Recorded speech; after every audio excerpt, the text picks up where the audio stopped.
দিন দিন না আমি যেন বড্ড কুঁড়ে হয়ে যাচ্ছি। সন্ধেবেলাটা এই যে কি খাবো আর কি করব এই ভাবতে ভাবতে প্রায় আধা ঘন্টা কেটে যায়, মানে শুধু ভাবতেই আধা ঘন্টা কেটে যায়।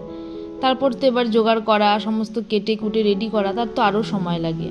আমি আবার এখন ভাবছি, ওই যে বললাম কুঁড়ে হয়ে যাচ্ছি, যে শর্টকাটে কি করা যায়। তো ভাবলাম তাহলে চলো পুহাই করে নেওয়া যাক। আর আজকে যোগা থেকে ফেরার সময় একটুখানি মাংস এনেছিলাম যে পকোড়া করব বলে। ঠিক তখনই আমার মাথায় ফট করে খেলে গেল যে তাহলে চিকেন পোহাই করা যাক। কিন্তু কি করে করব কি করে করব, একটু তো এক্সপেরিমেন্ট করতে ইচ্ছা করছে, মাথায় পোকাগুলো নড়ে উঠেছে। তো মোটামুটি ওই চিকেনটাকে যেমনভাবে আমরা পকোড়া বানাই ঠিক তেমন করেই আমরা পকোড়াটা বানিয়ে নিয়েছিলাম। অন্যান্য সময় যখন পোহা বানাই চেষ্টা করি একটুখানি বেশি সবজি দিতে, কিন্তু এখন মানে এই সময় একটু সবজিটা কমই আছে, তাই জন্য বললাম যে টমেটো আর পেঁয়াজ দিয়েই কাজ চালিয়ে নিই। আর পরে আবার না একটুখানি আলুও ভেজে নিয়েছিলাম যাতে একটুখানি বেশ ভালো লাগে। তো এটা একটুখানি ওই কী বলে এক্সপেরিমেন্ট মতন করতে চাইছিলাম, জানি না কেমন হবে, তাই জন্য একটুখানি অল্পই নিয়েছিলাম। আর দুজন তো খাবো, বেশি করেও লাভ নেই।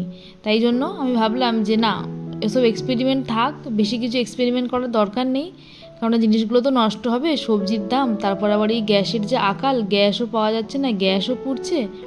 তার থেকে অন্য কিছু করে লাভ নেই, ওই পকোড়াটা আছে, পকোড়াটা ওর সঙ্গে মিশিয়ে দিই।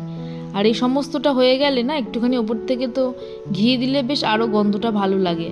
মানে কিচ্ছু না, যেমন নর্মালি আমরা পোহা বানাই তেমনই পোহা বানিয়ে শুধু ওই চিকেন পকোড়াটাকে ওর সঙ্গে মিশিয়ে দিতে হবে, ব্যাস। আর আমি প্রত্যেকটা জিনিসেই না একটু টমেটোটা বেশি খাই, মানে টক জাতীয় জিনিসটা। তার ফলে এটাও একটুখানি ওই বেশি লাল লাল হয়ে গেছে টমেটোর জন্য। অনেকেই ভাবতে পারেন যে কালার দেওয়া, না একদমই নয়।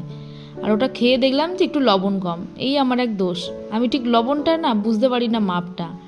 আর আজকে আবার একটা নতুন সিরিজ দেখছিলাম যে সংকল্প বলে, সেটা দেখতে দেখতেই রাত্রেবেলার খাওয়াটা শেষ করলাম। তো টাটা।